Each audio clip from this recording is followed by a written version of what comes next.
Well, thank you everybody for joining us. We're very honored for you to come out and join us. I guess not come out, join us tonight. And we're so honored to have with us Mr. Gary Dierenfeld, a Master of Social Work, who's gonna talk with us about our current journey navigating our world with COVID-19. Gary is certainly just more than a social worker, trainer, consultant, speaker. He's just one special guy. At WDCC, we have a long-standing relationship with Gary. He's supported us professionally, supported our parents on occasion, and he's also supported our educators as well on occasion. Gary's a sought after guest expert for television and radio shows. He's an author and has even had his own TV show. He's informative, engaging, and entertaining. He speaks and trains on family life, relationships, parenting, practice development, management, and we're so lucky to have him here with us for the next 45 minutes. So I know you can't clap or I won't hear you anyways, but please welcome Mr. Gary Dierenfeld. Shelley, thank you for inviting me to this. All it took was the invitation, and here I am. It's a pleasure to be with you this evening. It is a pleasure to be with everyone this evening. I was asked by Shelley through her staff, could I meet with you? Could we talk about COVID-19 or the coronavirus? Could we talk about the impact on families? Could we talk about how it affects us personally and in the care of our children and our children? I'm not a physician, so it certainly won't be from a physical perspective, but certainly from an emotional, social, behavioral perspective. And I appreciate that being parents and being part of this chat this evening, I guess it's a one-way chat, you have children who are preschoolers, at least. You may have some infants, you may have some school-age children. A few of you will be in reconstituted families. I don't know if that's the word, I just went with that. Or blended families, that's the word, blended families, where you may have yours, mine, and ours, so children of various stages, and you may have children in your teens as well as young kids. I'm going to be concentrating mostly on the impact of what is going on in the younger child, and by younger, I'm talking mostly about the preschooler. So I was asked to provide a working title for tonight, and what I had sent off was the COVID Jungle Parenting Workshop, Parenting, Working, and Homemaking, oh my. And I kind of had a vision of the Wizard of Oz when I was saying that, Dorothy, the Tin Man coward, everyone going down that yellow brick road looking for a way out, and going down that yellow brick road, meeting with many obstacles that tested the thinking, so that would be the Tin Man, the feeling, that would be the thinking would be the scarecrow, pardon me, the thinking, the scarecrow, the feeling, the Tin Man, and the courage is the action, the doing, the Cowardly Lion. So I just had this in my head anyways, poetic image and metaphor of the Wizard of Oz. So there you go. Parents did have an opportunity to write in some questions, and I received 7 questions. But the truth of the matter is, those questions condense to 1, 2, or 3 questions, and they have to do mainly with stress and anxiety. How do I manage my own stress and anxiety? What is the impact of my stress and anxiety upon my children? What of a child's stress and anxiety? And how do we even talk about what's going on with a preschooler? So I am going to touch on all of that and sip my tea at the same time.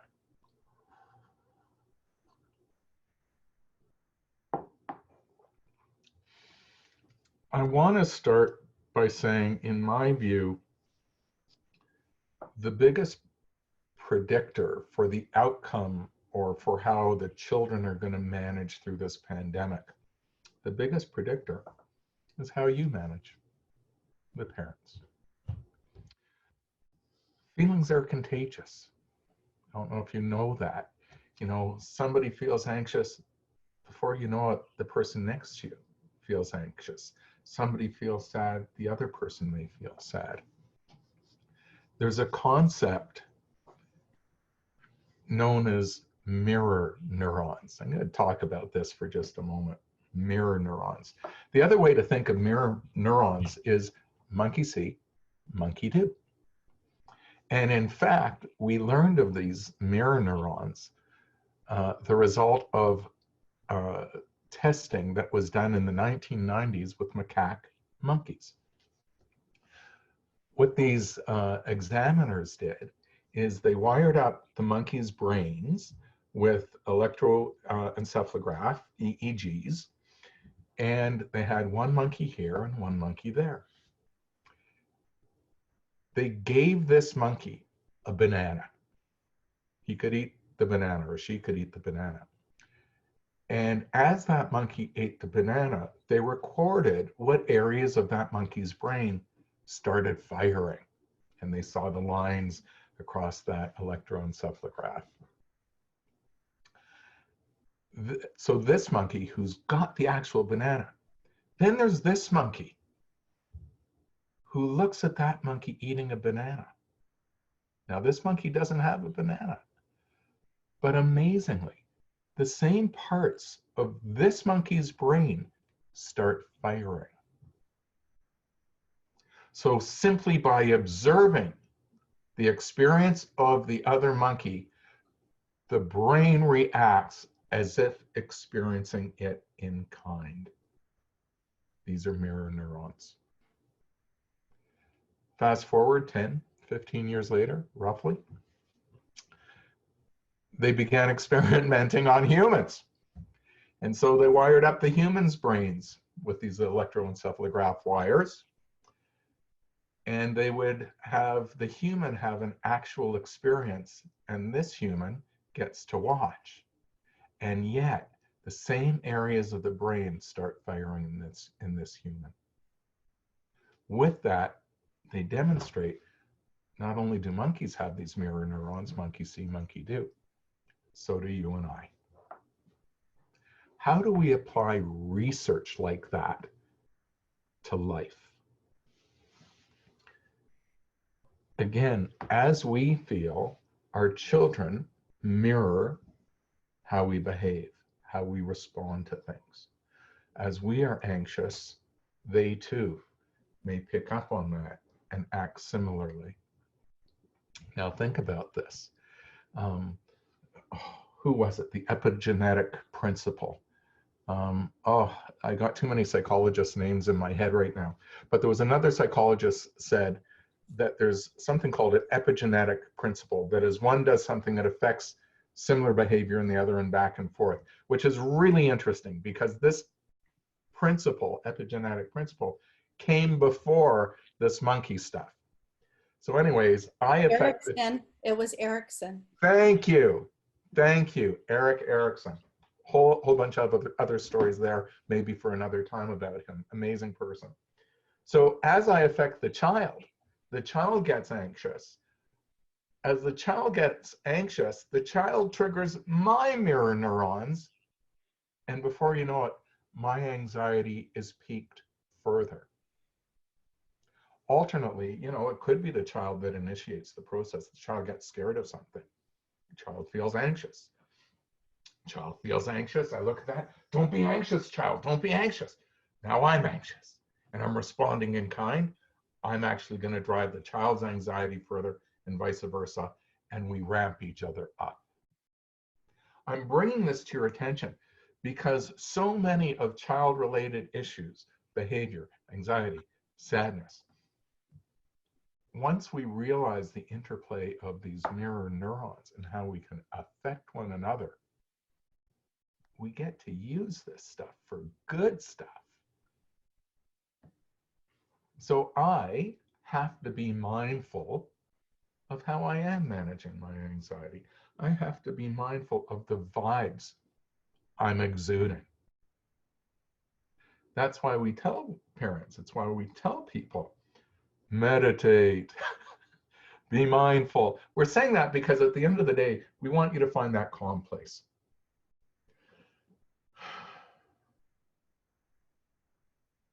As I find that calm place, I am now exerting an influence on that child's mirror neurons. If I'm going to trigger anything in that child, I want to bring my calm and trigger their calm. So even if they're going, oh, but I don't like this, we go, oh, child, it's okay, it's okay. Or we can go, huh, come here, darling. Here, sit on my knee. And we're still, that's okay. Come here, we're fine. And we have to do that not with our shoulders. It's okay, it's fine, right? You can feel it in your own bodies when I go from here to here. So in order to manage the child, in order to wonder about what is the effect of all this coronavirus stuff in the home, in the family, on the child, we have to examine ourselves. And that's all I'm trying to bring to you, is that awareness that emotions are infectious. And this is the process by which they are infectious. We manage ourselves, child settles down faster. I have a, I'm going to call him 2.5 years. He'll be 3 years in July, so I don't know what that makes you. That's my grandson. And I also have a granddaughter who's 9 months old, but I'm going to talk about the grandson for a bit. Typical kid. Sometimes he's a so-and-so. We can be at the dinner table. Haven't been at that dinner table in, I don't know, 6-7 weeks. Whole other issue, we miss him. But when we've been to the dinner table and he's acting up, he can, typically, you know what, sweetheart, time to settle down. Doesn't settle down. So we have choices. And sometimes there may be somebody at the dinner table saying, settle, settle, settle. Well, mirror neurons, that ramps it up.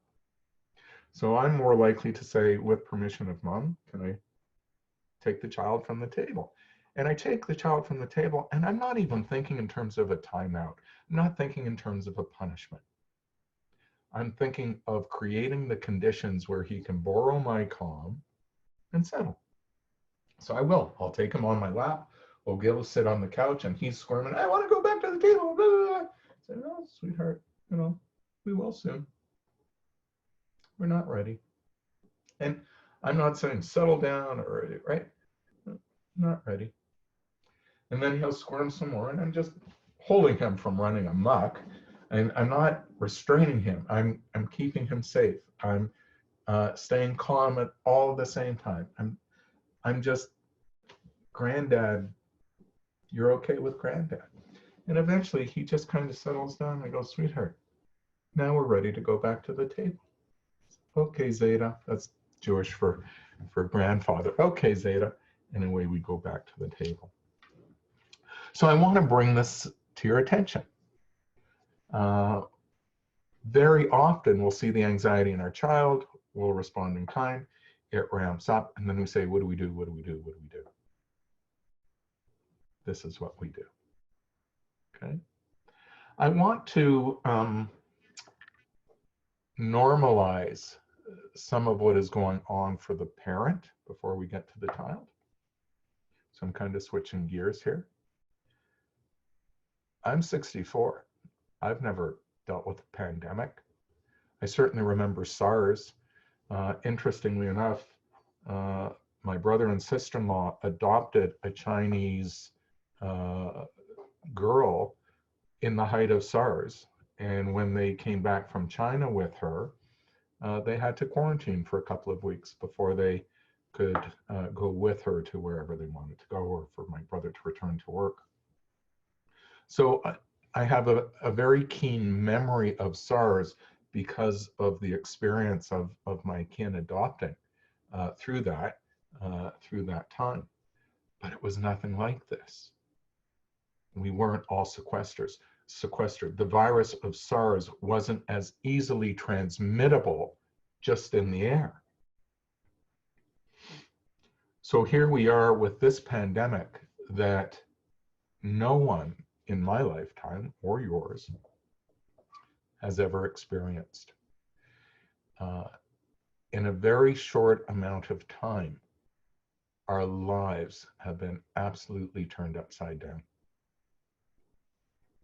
We can no longer just run out without thinking. We are supposed to keep our distance. I don't know about you, but I got to put a lot of hand cream on at night because my hands are so chapped. Some of you will have a partner or a person in the home who's an essential worker going back and forth. You have a different level of concern, having to accommodate that as a family. Some of you have kids of various ages where there's this expectation of learning at home. You're not trained teachers. Some of you are experiencing job loss or job insecurity. You don't know how long your job will last, or you may be on reduced work. Some of you are physically vulnerable to this virus, or a member in your home is physically vulnerable. So to be anxious is to be normal. That needs to sink in. To be anxious is to be normal. It is a normal human response when things are out of our control. We're placed in a situation where we have to alter our behavior dramatically and where we're concerned about risk to life. So part of what we have to do is accept our anxiety. Anxiety in and of itself, and particularly in a circumstance such as this, is a good feeling. And when I say good, I don't mean it feels good. It signals us that something is wrong and we have to stay safe. That's the good. Anxiety is purposeful. It signals of a real danger. In this case, in this situation, in this pandemic, it's real. There's reason to be anxious, concerned, and out of that, it helps us alter our behavior in order to fend off the risks associated with the pandemic. So I want you to know that.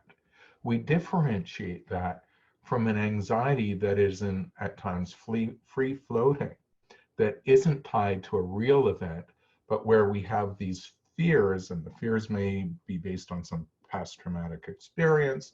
It could be strictly biologically determined, but where it isn't anchored in something that is truly a risk in the here and now or the near future.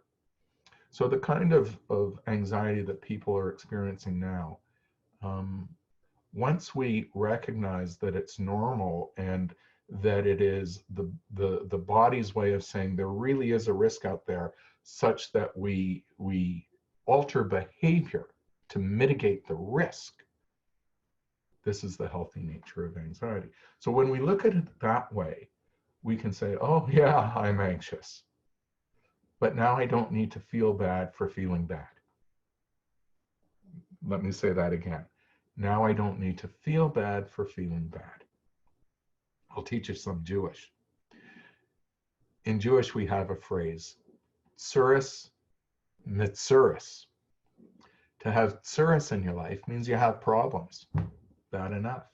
To have tsuris mitsuris means problems on top of your problems. It's bad enough to have anxiety. it's worse to feel bad about having anxiety. So once we realize this is a normal human response, then we can, in a sense, relax into it and say, this anxiety, yep, I really don't like it. It's creating the conditions where I am going to modify some behavior to a real risk. It's a pain in the rear end. Don't like it. You don't have to like it, but this is the reality.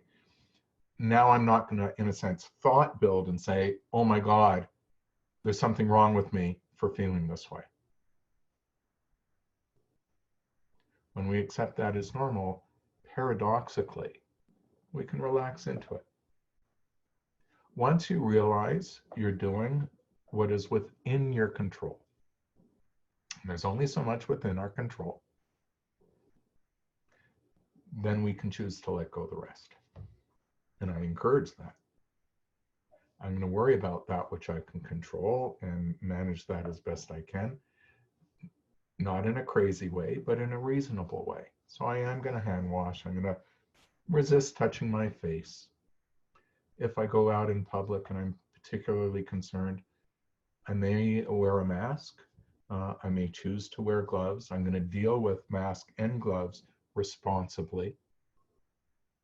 So if I'm going to take them off, they'll be inside out, and I'll dispose of them in a receptacle for that. So you can do these things. Some will and some won't. There will be different levels of precautions that people choose for themselves according to how concerned they are. And oh my goodness, haven't we seen different levels of concern? Let me speak to that for a moment. In the early days of the virus, I was getting phone calls from parents for teenagers who wouldn't stay at home. Also getting phone calls. My partner doesn't believe it, they're going out. Also getting calls, separated parents. One takes it this seriously, one takes it less seriously. How do we manage through all of that? So we muddle through. We literally muddle through and do the best that we can. And we try to come to terms with that which is within my control, that which is without my control. And we also determine for my sanity, for my safety, for my vulnerability, I may have to set some boundaries, limits that I wish I didn't have to set. So we may have to say, sorry, you don't come home, then you can't come into the home. We have vulnerable people here. So through this pandemic, people have been anxious. People have been worried about job security, the well-being of a loved one. They've been worried about conflict and managing different expectations. And then when we think of our preschooler, they just look up. They haven't a clue. God bless them. They haven't a clue. They just look up and they're looking at us. They're looking at us. They're looking at us because this is a world they don't understand. So how we manage this world in turn influences how they experience this world.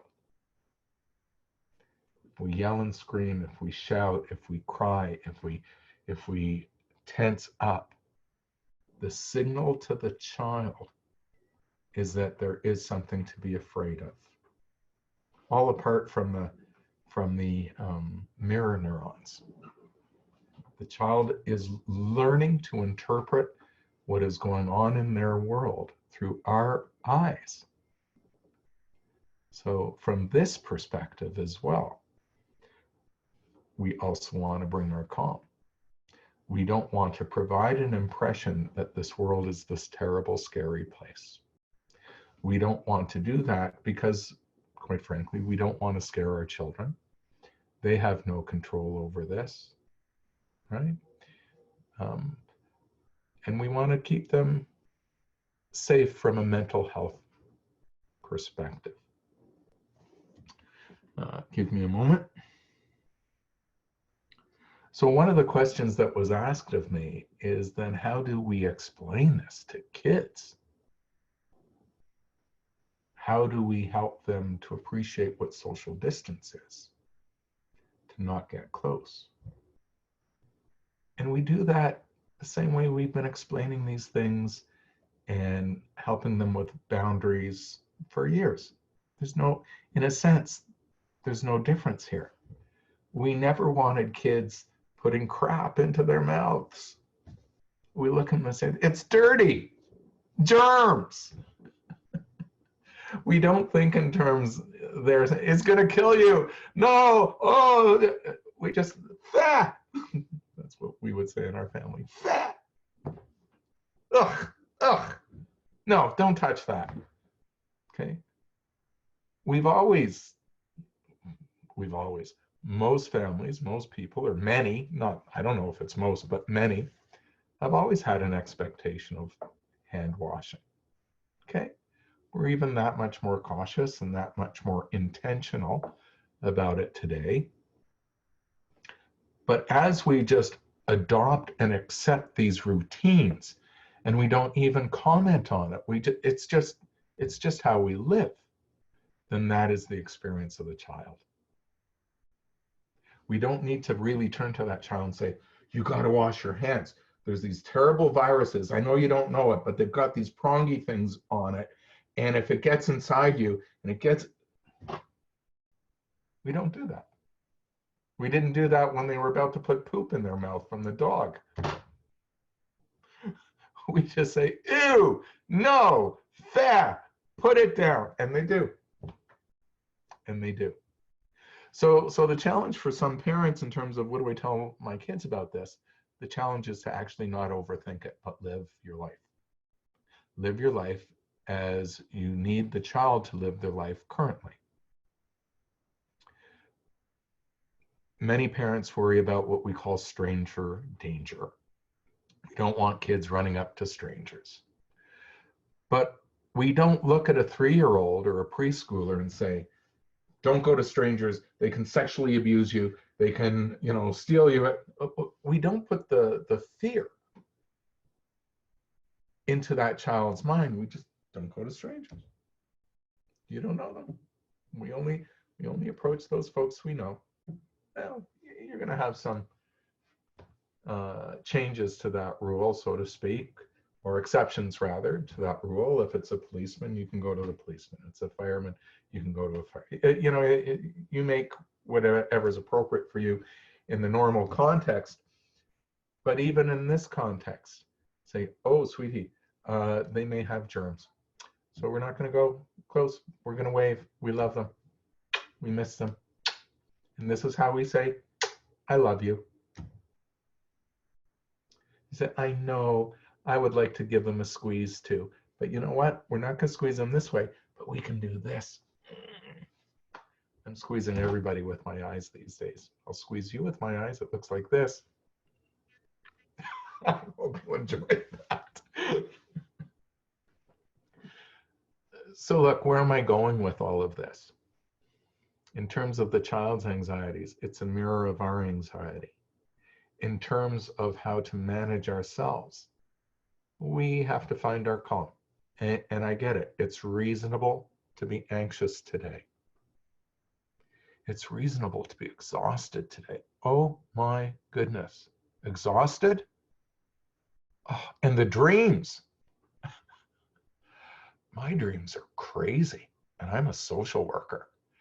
And I don't even bother to interpret them. I know what they're all about.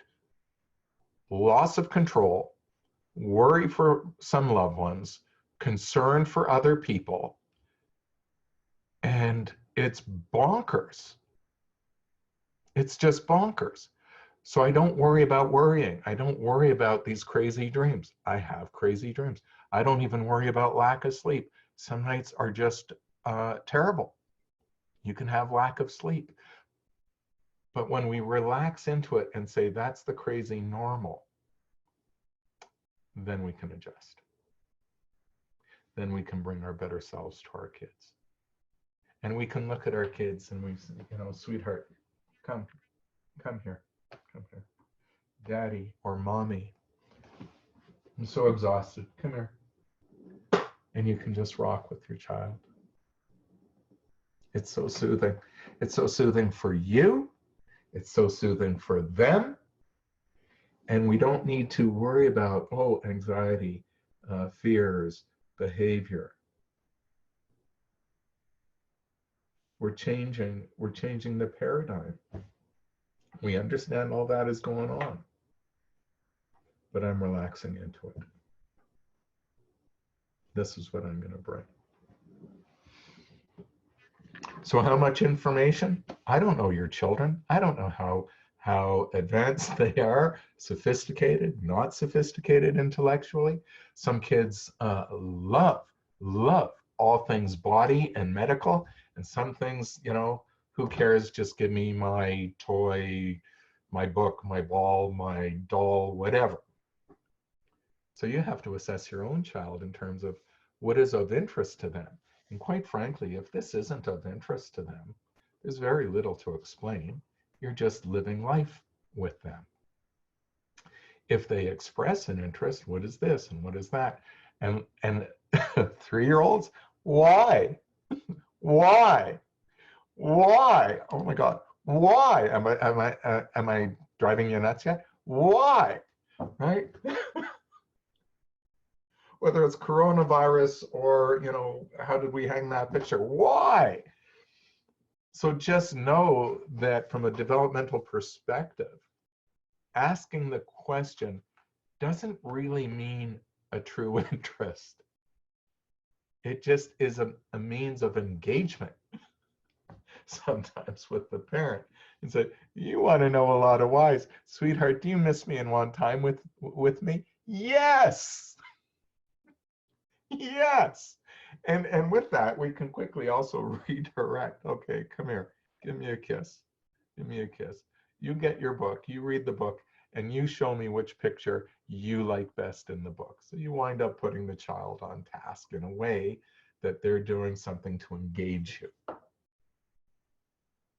In a way that they're doing something, and then it's to engage you. Okay? So let me look at these questions you gave me.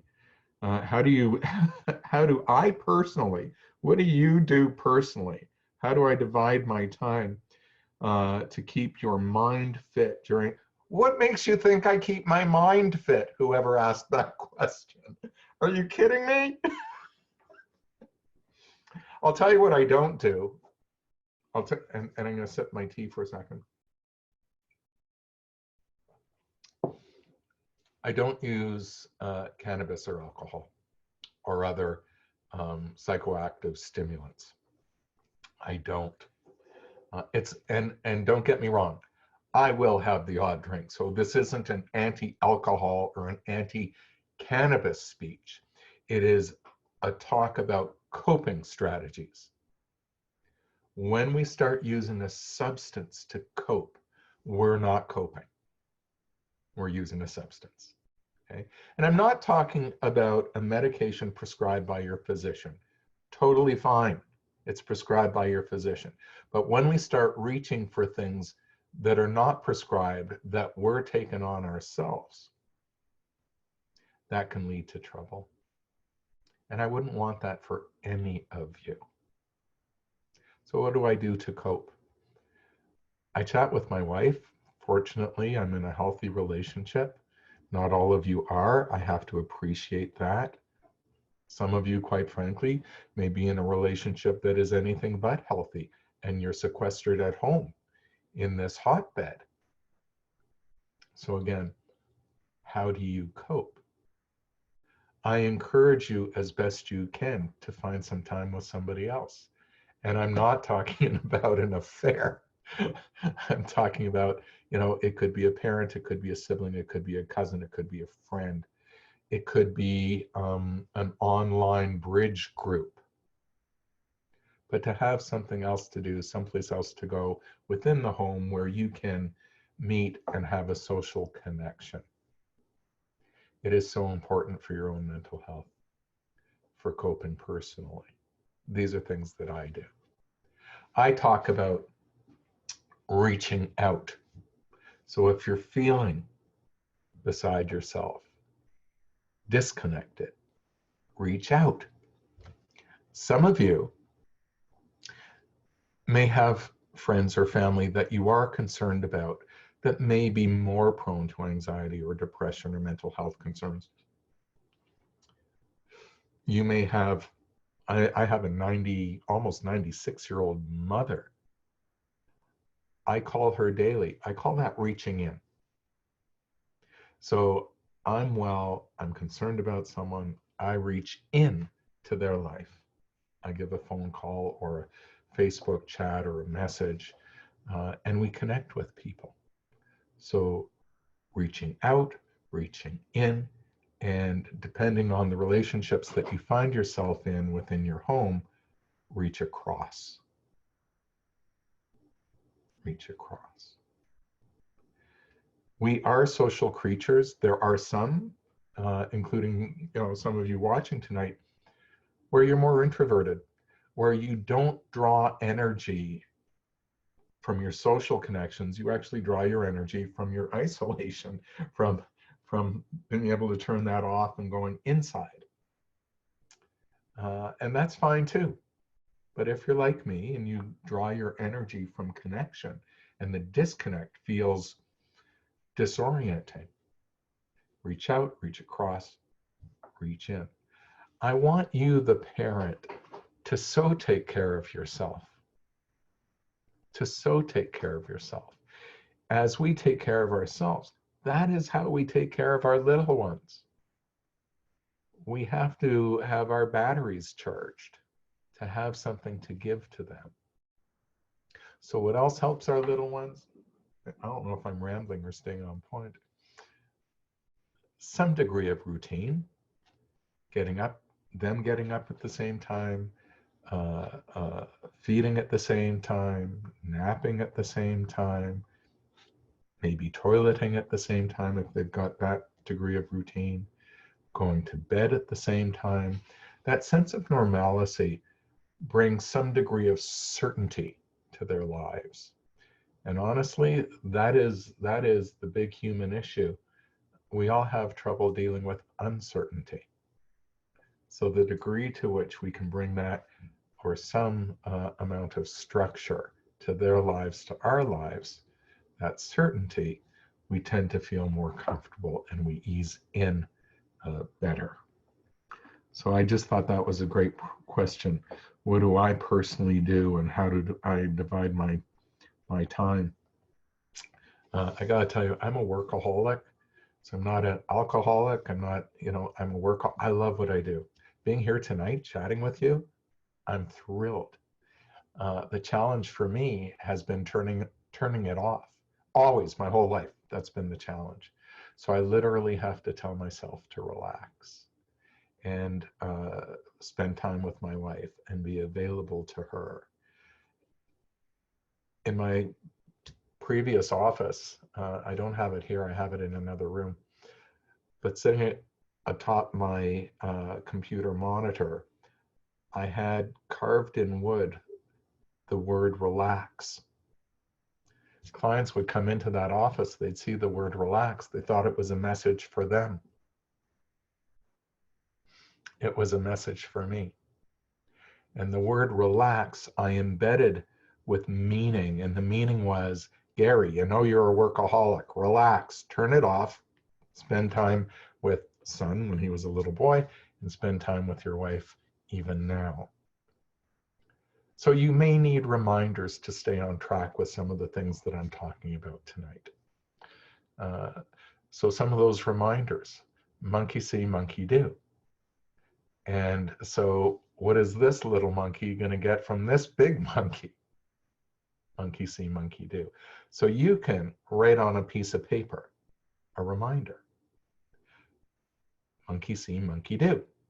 And all that is to trigger you to reflect on, what is my emotional state right now? What am I exuding? What am I bringing to this party? Or if your child is just being a child, and they can lose it for 1,000 different reasons. Monkey see, monkey do. Am I going to be triggered by that? Dierenfeld said, right, be mindful of my mirror neurons. And as soon as I recognize all that stuff, I'm going to take a deep breath. I'm going to lower my shoulders. That deep breath is into my belly versus that chesty kind of breath. And I'm going to relax myself. Monkey see, monkey do, or relax. Have that reminder. Literally write it out, whatever works for you. Pin it on your refrigerator door so that you see it. Because when we don't see it, it's not top of mind. All of a sudden, I'm into this mirror neuron trade-off and we're escalating. But then I catch that and I go, oh yeah. And as I find my calm, so does my child. I'm also going to remember that some degree of anxiety right now is normal. And I don't want tsuris on top of tsuris, problems on top of problems. I'm not going to beat myself up for feeling out of sorts with what is going on. Okay? Good luck spelling tsuris mitsuris. But you can find your own cognitive cue, your own reminder, cognitive cue, that's the fancy dancy word for what I'm talking about, your own reminder to help you recognize whatever you're feeling, it's okay. These are crazy times. So you're going to remember that. When it comes time to, what was it there? What are your management strategies? What works for you kind of thing personally? How do you keep your mind fit? Resist drugs and alcohol. Which is not to say that you can't imbibe from time to time, but you do it typically when you don't need it, but you kind of want the buzz, fine. But not as a means to cope, not so fine. That's where some people run into problems. Okay, so in terms of, how do you personally take care of yourself? Instead, I can reach out. I can reach into others. I can reach across where I've got a relationship that is conducive to doing that. So in terms of these reminders, reach out, reach in, reach across. So I'm just going to go over these things. How do I explain this stuff to my 3-year-old? Why bother? I know that may sound callous. You don't necessarily have to. You just live the life. How do I explain to my 3-year-old? Don't run and touch that person. It's really funny that I got this question because a neighbor had their 3-year-old grandson at their home just the other day. There was good reason for doing that. But in any event, the 3-year-old was dying, never met this kid, sweet little boy, dying to run up and greet me and my wife. And grandpa said, no, can't do that. And I too put up my hands, took a step back, nothing aggressive in my face, but a message, no. And we can do that with our kids. Sweetheart, up, close enough. And, typical of any 2-3-year-old, it's going to take you 1,000 times for them to learn that. Why? Not because there's anything wrong with them, but because they're 2 and 3. That's just what they do. So we have to keep mindful of our patience with this. So it's 10 to 8-ish. I've talked for, 40 or 50 minutes straight. I can only hope some of the information that I provided tonight was of value to you. You're doing the best job you can do under extraordinary circumstances. Reflect on that for a moment. These are extraordinary circumstances. And we're not going to do everything. We're not going to get it perfect. We're not going to keep us safe all the time. We're playing odds. We're limiting risk to the degree to which we can while we are juggling all of these things. So the Scarecrow, the Tin Man, the Cowardly Lion. The Scarecrow, it's how we think about things.